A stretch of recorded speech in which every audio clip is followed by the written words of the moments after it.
Hello বন্ধুরা, আমি হলাম পার্থ। আর তোমরা দেখছো ভৌতিক কাহিনী, এমন এক অনুভূতি যা কখনো তোমাদের সঙ্গেও ঘটতে পারে। তো চলো, বেশি কথা না বলে ভিডিওটিকে শুরু করা যাক। এবং ভিডিওটি শুরু হওয়ার আগে তোমাদের কাছে একটাই রিকোয়েস্ট, তোমরা যদি ভিডিওটিতে নতুন হয়ে থাকো তাহলে ভিডিওটিতে একটা সাবস্ক্রাইব করে দিয়ে নিচে থাকা বেল আইকনটি প্রেস করে দিও আমার নতুন নতুন ভিডিওর আপডেট সবার প্রথম পাওয়ার জন্য। তো চলো, বেশি কথা না বলে ভিডিওটিকে শুরু করা যাক। তো তোমরা ভিডিওর ক্যাপশন দেখে বুঝেই গেছো আমি কি নিয়ে গল্পটি বলতে যাচ্ছি। তো গল্পের নাম হলো রাতের শেষ ট্রেন। হ্যালো বন্ধুরা, সময়টা ছিল শীতকাল। আর তোমরা সবাই জানো যে শীতকাল মানে গ্রামের মানুষদের কাছে ওই সময়টা ঠিক কি। গ্রামের মানুষদের কাছে রাত 9টা মানে প্রায় অনেকটাই রাত। তো এমনই এক দিনের কথা, অপূর্ব কামরাঙ্গীচর গ্রামের তার পেশেন্ট দেখা শেষ করে কমলাপুর রেলওয়ে স্টেশনের উদ্দেশ্যে রওনা দিয়েছে। এখানে বলে রাখা ভালো যে কামরাঙ্গীচর গ্রাম থেকে কমলাপুর রেলওয়ে স্টেশনের দূরত্ব প্রায় 2 ঘন্টা। যেহেতু সময়টা ছিল শীতকাল, তাই ওখানে রাত 9টার পরে আর কোনো যানবাহনই পাওয়া যায় না। তো অগত্যা অপূর্বকে পায়ে হেঁটেই ওই দূরত্বটা অতিক্রম করতে হয়েছিল। অপূর্ব হন্তদন্ত হয়ে কমলাপুর রেলওয়ে স্টেশনে এসে পৌঁছালো রাত প্রায় 11টার দিকে। অপূর্ব রেলওয়ে স্টেশনে গিয়ে যা দেখতে পেল, ওটা দেখে অপূর্ব কিছুটা হলেও হতাশ হয়েছিল। কারণ অপূর্ব ছাড়া ওই প্ল্যাটফর্মে আর কেউই ছিল না। অপূর্ব একাই ওই প্ল্যাটফর্মে দাঁড়িয়েছিল। তো অগত্যা অপূর্ব আর কিছু চিন্তা ভাবনা না করে তার পাশে থাকা একটি বেঞ্চিতে ও বসে পড়ল এবং ট্রেন আসার অপেক্ষা করতে থাকলো। হঠাৎই প্ল্যাটফর্ম থেকে ঘোষণা হলো রাতের শেষ ট্রেনটি রাত 2টোর দিকে কমলাপুর রেলওয়ে স্টেশনে এসে পৌঁছাবে।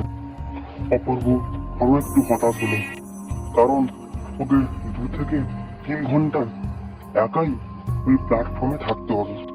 প্ল্যাটফর্মটি পুরোই ফাঁকা ছিল, যেন প্ল্যাটফর্মের চারপাশে অন্ধকারগুলো প্ল্যাটফর্মটিকে কোনো একটি অচেনা মায়ায় জড়িয়ে ফেলেছে।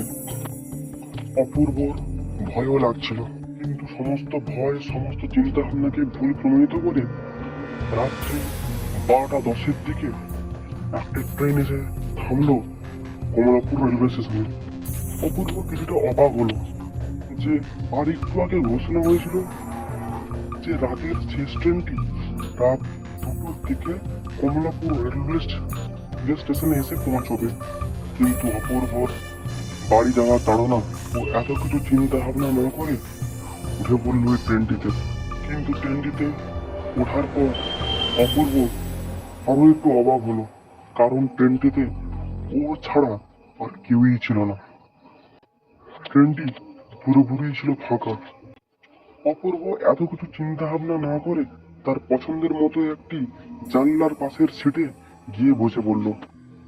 এবং অপূর্ব যখনই জানলার পাশে বসে জানলার বাইরের দিকে তাকালো, তখন অপূর্ব যেটা দেখতে পেল ওটা দেখার জন্য অপূর্ব একদমই প্রস্তুত ছিল না। কারণ আর একটু আগে ও যেখানে বসেছিল ওখানে বসে আছে একজন বৃদ্ধা।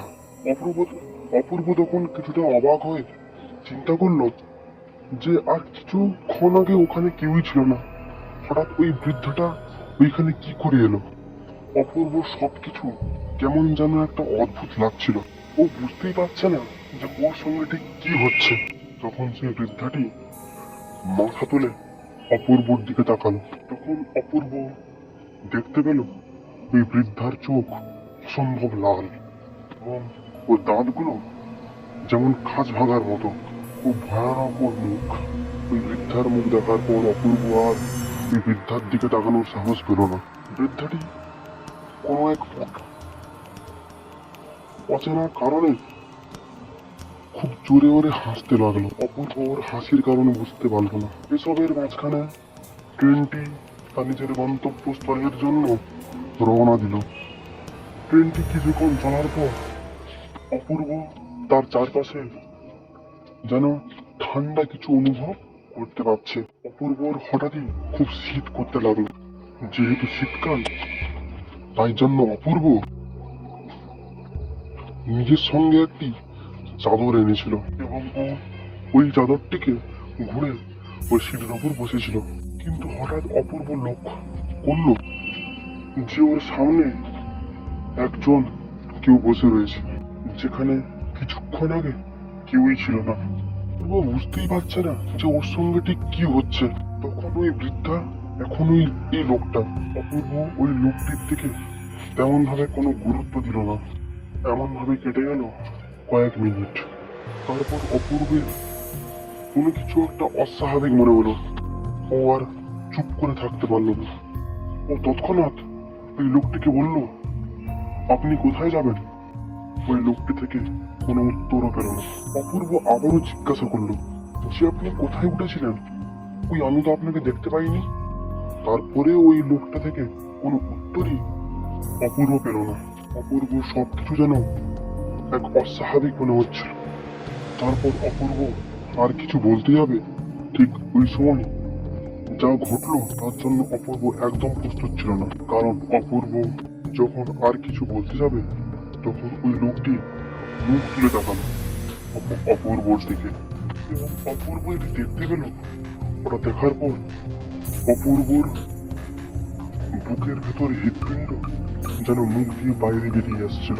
যেন অপূর্ব এত ভয় সে তার পুরো জীবনে আর একবারও পায়নি। অপূর্ব এতটাই ভয় পেয়ে গিয়েছিল যে এত ঠান্ডার মাঝখানেও ওর গা ঘামে পুরো ভিজে গিয়েছিল।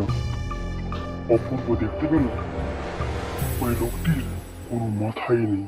ও পরনে ছিল একটি কালো কোট এবং তার মুখ যেন কোনো এক অন্ধকার গহ্বরে ঢুকে গিয়েছিল, যেন এক অন্ধকার কুয়া। অপূর্ব রীতিমতো ভয় পেয়ে গিয়েছিল। ওর যাওয়ার মতো কোনো জায়গাই ছিল না। ট্রেনটি যেন এক শয়তান জানের রূপ নিয়ে ফেলেছিল। অপূর্ব ভয় পেয়ে তার সৃষ্টিকর্তার কাছে প্রার্থনা করছিল। ও বুঝে গিয়েছিল যে ও আর বাঁচবে না, ওর আয়ু এখানেই শেষ। ওই শয়তান রূপী ট্রেন আর কোনো জায়গায় থামলো না এবং কোনো এক অন্ধকারের মধ্যে ট্রেনটি যেন মিলিয়ে গেল।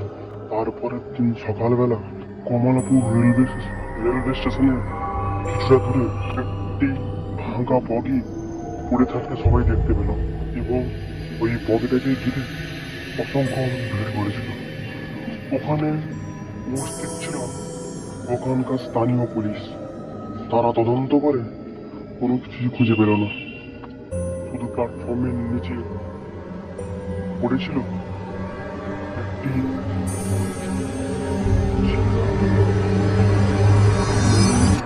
লেখা ছিল অপূর্ব চক্রবর্তী।